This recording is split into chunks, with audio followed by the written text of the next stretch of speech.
नंतर घालूया का? हा हे दागिने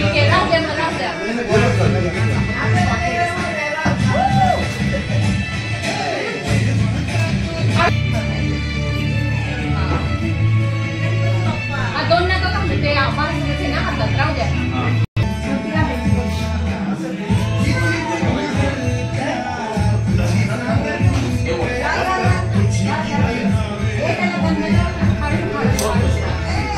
नाही खाली बरोबर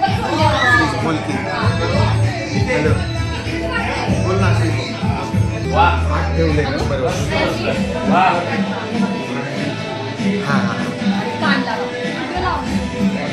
हे आपण जर काढतो ना हा पुढे ठेवायचं.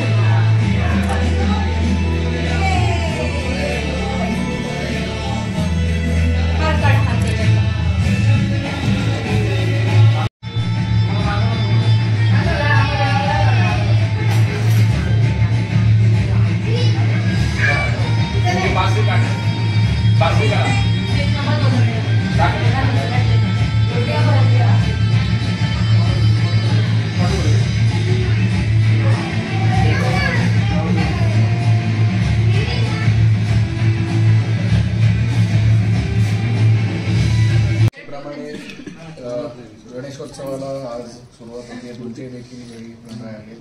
काय उत्सव नाही, हा एक खूप वर्षभर आपण आतुरतेने ज्याची वाट पाहतो तोच आजचा हा दिवस असतो की बाप्पाचं घरी आगमन होतं आणि एक मंगलमय आणि खूप भावनिक आजचं हे सगळं वातावरण असतं की 10 दिवस बाप्पा आता घरात असणार आहेत. आणि त्यामुळे एक गणपती बाप्पा म्हणजे खरं तर विघ्नहर्ता, संकट दूर करणारा देवता आणि म्हणून मग प्रत्येक घरातच एक वातावरण असतं. आणि त्यासोबतच खरं तर ज्या पुण्यामध्ये आज आपण पाहतो की सार्वजनिक गणेशोत्सवाला सुरुवात झाली, तोही उत्सव पुढचे 10 दिवस या शहरामध्ये आता देशभरामध्ये भाविक इथे येतात, दर्शनाला येतात. इथल्या मिरवणुकीचं एक वेगळं आकर्षण असतं, त्याच्याबद्दल एक श्रद्धा सुद्धा आहे. त्यामुळे एकूणच 10 दिवस हा पुण्यामध्ये आणि एकूणच प्रत्येक घराघरात आता एक बाप्पाच्या आगमनाचं एक वातावरण आहे. ते खूप मंगलदायी आणि आनंददायी असतं. तोच आजचा हा अनुभव आहे. राज्याला गणेशोत्सवाला खरंच राज्य महोत्सवाचा दर्जा मिळाला आणि त्याच्यात पुण्याचा मोठा वाटा आहे असं म्हटलं देखील. खूप म्हणजे राज्य सरकारचं माननीय देवेंद्रजी असतील, एकनाथ शिंदे साहेब असतील, अजितदादा असतील, या सगळ्याच नेते मंडळींचं राज्य सरकारचं मनापासून करतं. त्यांचं अभिनंदन करतो, धन्यवादही देतो की राज्य सरकार हे आपल्या उत्सव, सण, परंपरा याला निश्चितपणे एका बाजूला आपण आपलं राज्य हे देशात सर्वाधिक विकासाच्या दृष्टीनं वेगानं वाटचाल करणारं राज्याचं आहेच, पण दुसऱ्या बाजूला सुद्धा ही परंपरा, संस्कृती, आमच्या या महापुरुषांच्या सुद्धा काही ज्या ह्या आहेत स्मृती आहेत, त्या जतन करण्याचं काम सुद्धा राज्य सरकार खूप चांगल्या प्रकारे करते. आणि म्हणून गणेश उत्सवाला राज्य सरकारनं जो काही आज याचा दर्जा दिला, राज्याच्या उत्सवाचा दर्जा दिला, तो खूप कौतुकास्पद आहे आणि मनापासून प्रत्येक महाराष्ट्रातल्या प्रत्येक मराठी माणसाला तो आनंद देणार आहे.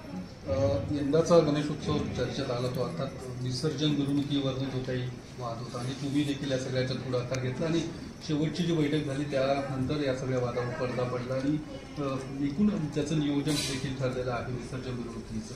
तुम्ही गणेश मंडळाचे कार्यकर्ते आहात आणि या सगळ्या वादावरती काय नेमकं आता पडदा आणि विसर्जन मिरवणूक देखील असा वेळेत पार पडतील असं वाटतं? हा नक्कीच का. शेवटी आम्ही आज पुणे शहरात जवळजवळ 7 ते 8 हजार सार्वजनिक गणेशोत्सव मंडळ आहेत की दरवर्षी वर्षानुवर्ष म्हणजे 133 वर्षाची परंपरा आहे की आपण गणेशोत्सव साजरा करतो. आणि त्यातलं विशेष आकर्षण मी म्हणालो तसं की शेवटच्या दिवसाची जी मिरवणूक असते, सांगता मिरवणूक, त्याच्याबद्दल ती कमालची उत्सुकता असते, एक आतुरता असते आणि एक आकर्षणही असतं. त्यामुळे मला असं वाटतं की त्याच्याबद्दलची पण एक परंपरा ठरलेली आहे की हिची सुरुवात कशी होईल, याची सांगता कशी होईल. ठीक आहे, थोडंसं आम्ही सगळे गणेशोत्सव मंडळाच्या कार्यकर्ते शेवटी मी मागे म्हणालो की आम्ही एका परिवारातले सदस्य आहोत. सगळे गणेशोत्सव आमचा परिवार आहे आणि त्यातले आम्ही सगळे कार्यकर्ते आहोत. त्यामुळे शेवटी कुठंतरी 2 विचार वेगवेगळे सुरू झाले होते, चर्चा सुरू झाल्या होत्या. पण मी सगळ्याच आमच्या सहकार्यांना धन्यवाद देईन की मानाचे गणपती असो अथवा आमचे इतर काही प्रमुख गणेशोत्सव मंडळ, सगळ्यांनी मिळून आम्ही एकत्र बसलो, त्याच्यावर मार्ग काढले आणि हा गणेशोत्सव आमचा इथून मागे जसा होता तसाच अत्यंत चांगल्या पद्धतीनं धार्मिक आणि विधायक मार्गाने होईल.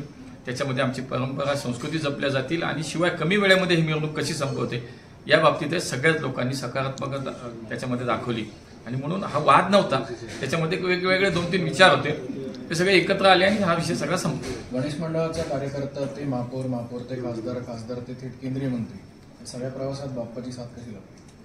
निश्चितच मला असं वाटतं की शेवटी एक आपली श्रद्धा, आपली भावना काय याच्यावरती सुद्धा खूप अवलंबून आहे. मी गेले 30 वर्ष झालं गणेश उत्सव मंडळाचा कार्यकर्ता म्हणून काम करतो.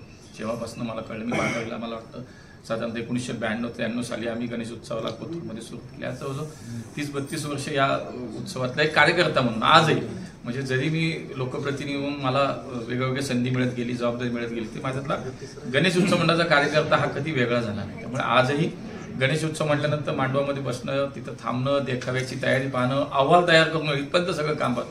म्हणजे रात्री सुद्धा मी पहाटे 4-4:30 पर्यंत आज गणेश उत्सवाच्या माझ्या मंडळात होतो. आजच्या मिरवणुकीची तयारी काय होती, आमच्या देखावाची तयारी कुठपर्यंत झाली, सगळं पाहिलं. तर मला असं वाटतं की ते नातं माझं जे ते आयुष्यभरासाठी. राज्यभरात सगळीकडे गणेशोत्सव साजरा होतोय, पण दरम्यान मनोज जरांगे यांचा जो मुंबई दौरा आहे त्यात ते कुठे मागे हटले दिसत नाही, पण सातत्याने ते मुख्यमंत्र्यांवर टीका करणं कितपत योग्य आहे?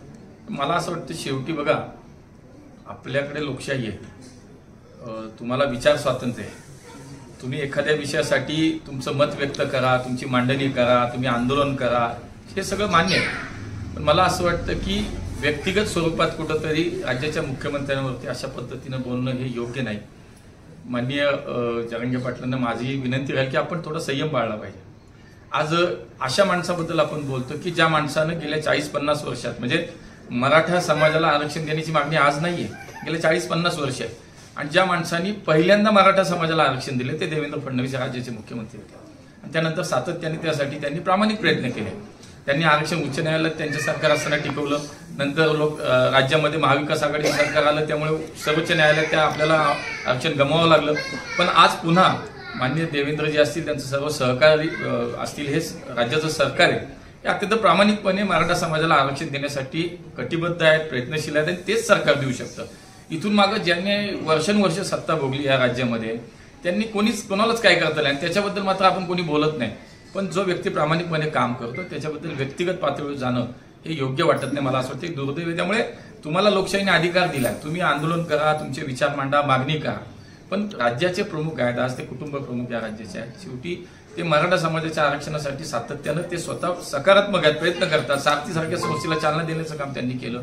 आज इतकं मोठ्या प्रमाणात सातत्यानं या आंदोलनाचं, आरक्षणाचा सरकार म्हणून एकदम सकारात्मक त्याच्यामध्ये त्यांचं काम सगळं सुरू आहे. म्हणून मला असं वाटतं की थोडा संयम ठेवला पाहिजे, व्यक्तिगत पातळीवरती नाही बोललं पाहिजे, असं माझं मत आहे. मागण्या योग्य आहेत का जरांगेंच्या आत्ताच्या ज्या मागण्या आहेत योग्य वाटतात? मी तुम्हाला सांगतो की सरकार आणि मराठा आंदोलक याच्यामधला समन्वय जर योग्य पद्धतीनं झाला तर हे 100% आरक्षण ज्या मागण्या त्या मान्य होतील. मला असं वाटतं की थोडासा आपण संवाद जास्त वाढवला पाहिजे. संवाद जितका वाढेल तितका लवकर हा प्रश्न सुटेल आणि निश्चितपणे पुढच्या काळामध्ये मराठा समाजाला आरक्षण आतापर्यंत कुणीच विचार केला नाही, ते महायुतीच्या सरकारने केला, देवेंजींनी केला. त्यामुळे पुढच्या काळात मला विश्वास आहे, या राज्यातल्या प्रत्येक मराठ्याला हा विश्वास आहे की देईल तर माननीय देवेंजींचं महायुतीचं सरकार या राज्यातल्या मराठ्यांना आरक्षण देईल.